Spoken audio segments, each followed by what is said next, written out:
സിന്ദാബാദ്. ജനങ്ങളുടെ ജീവനും സ്വത്തിനും സംരക്ഷണം നൽകുക. സമരം സിന്ദാബാദ്. ജനകീയ സമരം സിന്ദാബാദ്. പ്രതിഷേധ സമരം സിന്ദാബാദ്.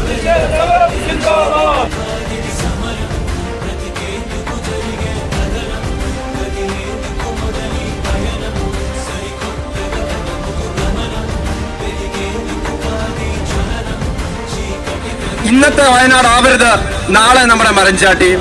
ഇന്ന് വയനാട്ടിൽ സംഭവിച്ചുകൊണ്ടിരിക്കുന്ന ഓരോ കാര്യങ്ങളും നാളെ ചിലപ്പോൾ നമ്മളിൽ ഓരോരുത്തർക്കും സംഭവിക്കാമെന്ന പൂർണ്ണമായ ഒരു ബോധ്യം നമ്മൾക്ക് ഓരോരുത്തർക്കും ഉണ്ടാകണം.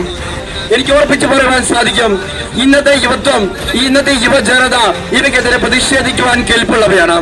ഞങ്ങൾ വിവേചനത്തോടെ ഈ പ്രശ്നങ്ങൾ എന്തൊക്കെയാണെന്ന് തിരിച്ചറിയുന്നു. ഇവയ്ക്കെതിരെ കൃത്യമായി അണിയിച്ചെടുക്കുവാൻ ഞങ്ങൾക്ക് സാധിക്കും. വയനാട്ടിൽ മക്കൾക്ക് അവരുടെ പിതാക്കന്മാരെ നഷ്ടപ്പെട്ടിരിക്കുകയാണ്. നമുക്ക് ഒരുമിച്ച് പ്രതിഷേധിക്കാം നമ്മുടെ അവകാശങ്ങൾക്ക് വേണ്ടി.